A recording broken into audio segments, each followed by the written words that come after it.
What is up, YouTube? It is me, your favorite, True Star Screamer, and we are looking at tonight SH Figuarts Street Fighter V Ryu.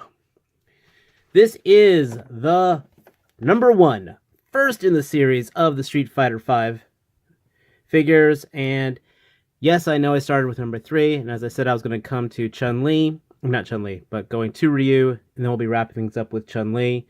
Other review, I'll try to tag somewhere around here once I figure out the tagging thing. But yeah, of course, gorgeous character art on the side. Poses on the back. Street Fighter stats here. Bookend #1, which looks really nice with the other boxes, which I'll probably put together eventually. But, yeah. As you can see, we already got this guy open, so let's take a look at this figure. Okay, out of the box. As you can see, Ryu does come with another gorgeous backdrop. This is really one of my favorite things about this line. Every figure is coming with their stage backdrop. And yes, you got the crease down the center, so it's not completely ACBA perfect, for you photographers. But it's a gorgeous display option. The artwork is straight from the game. And yeah, I like this a lot. Ryu himself, well, he's a very simple figure. As you can see, I've got an open clasp hand and I've got a fist right here. Look at this right here. And for his other hands, we have another fist and another open clasp. Oops. And another open clasp hand. That's it. I would have liked a chopping hand of some kind, but these work. For Ryu, he doesn't have. He's got an awesome moveset, but most of that is done with the body, and we'll get into that in a moment. But yeah, he's looking really cool. Ryu has a gorgeous face sculpt. And with that, we also get 2 more of said gorgeous face sculpt.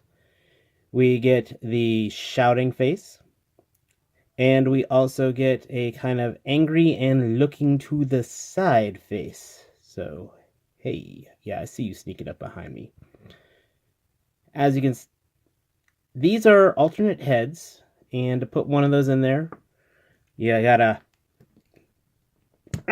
decapitation! Take off his head.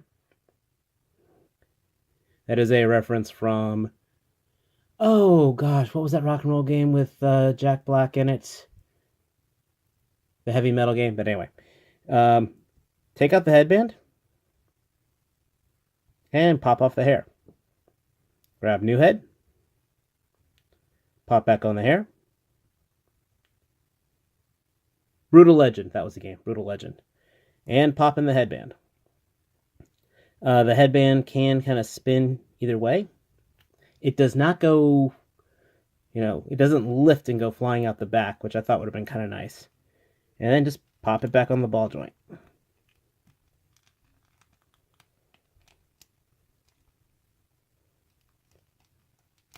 Which is a little easier said than done sometimes. And we'll go ahead and we're going to pop off his hand here. And go ahead and give him the other open hand. These pop really easy, by the way. They're tight, but now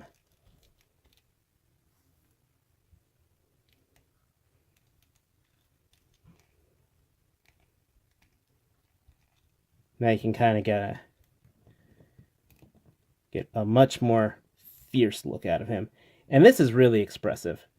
His body is really expressive, and we'll get a little more to that well, let's actually go right to posability. His body is really expressive. Yes, we have a double jointed elbow, a little more than 90 degrees. I love, by the way, the text on his fighting gloves.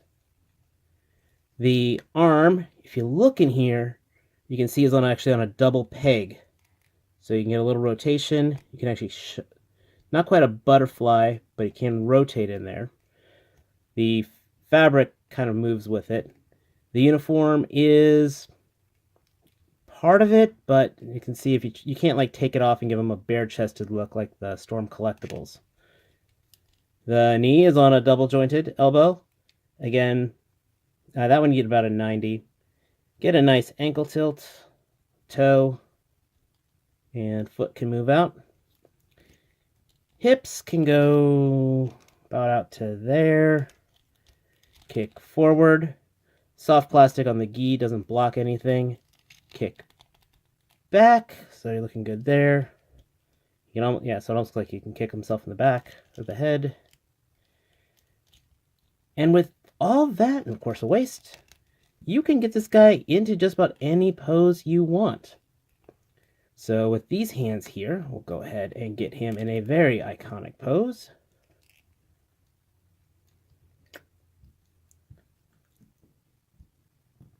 And the only thing missing is the final accessory, which is an energy ball. So we do have a Hadoken. And go ahead and get him down a little lower. What's nice is the legs really just kind of flow into place. So this comes with a stand. And you can set this up.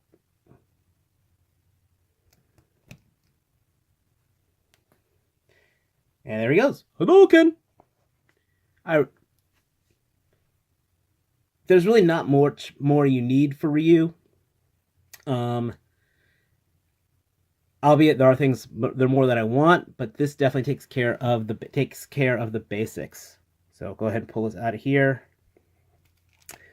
The Figuarts body can hit all those major poses. If you follow my Instagram, which is also at True Star Screamer, I posted some really neat pics of him in the past.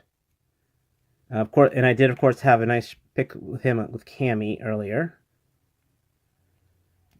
But you can definitely get all. Let's see. You know, that overhand strike, and of course the ever iconic up, over, tuck, point, punch. You know, you can do the full shuriken. Back this up a little so he can hit all the video game poses. I really wish he came with a stand. That's probably my biggest gripe. The Storm Collectibles Street Fighter figures are all coming with stands. Surprisingly, the Mortal Kombat ones aren't, even though they cost about the same. But really, I went with the Figuarts because I like the scale. These scale very well with Marvel Legends and most of my other collection. Let's actually do a quick size comparison. Here he is next to your average Marvel Legend, the Bucky Cap. And here he is next to one of the larger, like the Sentry style bodies. In this case, the Nuke body.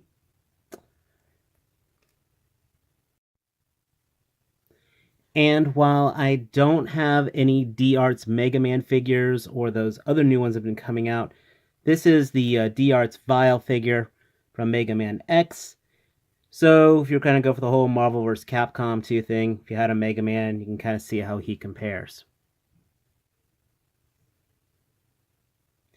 As I said before, I really think it's a crime that he didn't come with a stand. I mean, you can definitely get more of those action poses with the Tamashi stage, and I really would have liked to have some kind of, you know, some kind of official Street Fighter stage for him. A figure like this, I think, looks better in motion. Not quite like a Revoltech does, where those things just have to be in an action pose, but this guy, I think, looks better when he's, well, ready to beat up somebody. I also want to point out that his joints are toleranced well enough and he is balanced enough to pass the 1-foot leg test with flying colors. As a longtime Street Fighter fan, I can definitely recommend this. I have not had my hands on the Storm Collectibles one. I cannot say which is better. I know it is more stylized than this, but I do like the Ryu body, which is wait, that didn't sound right. But I like this. I like this design here, which of course is a good thing because Street Fighter character designers really like it as well. We are getting an Akuma. Where there is Ryu, we will get Ken. Ryu. You know, I never say that right. Anyway, hopefully we'll get a Dan, though knowing my luck, he'll be a Tamashii exclusive. Why my luck? Because I mained with Dan in Street Fighter 4. But yeah, absolutely though, I can give this 2 thumbs up, solid A+. If you are a Street Fighter fan, definitely pick this guy up. No joint issues. I know some people had that with the Storm collectible one. And I still don't know if I'm going with getting Rashid on this, but I'm going to definitely get all the mainline characters for this line. So you can get this guy at Amazon. My boy at Toy Ninja might still have a couple left. I know BBTS has them, so he's pretty common. I've even seen him in Toys R Us. So if you've got room on your shelf, definitely give him a pickup.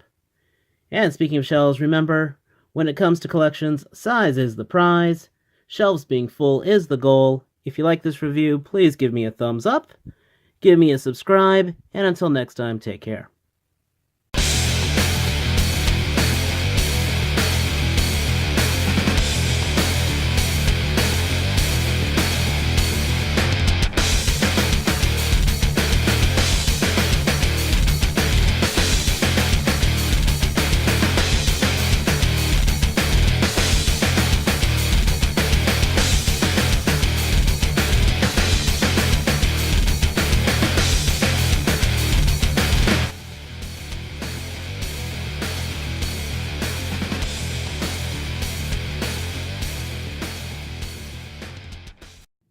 He's got a gorgeous face sculpt. And with that,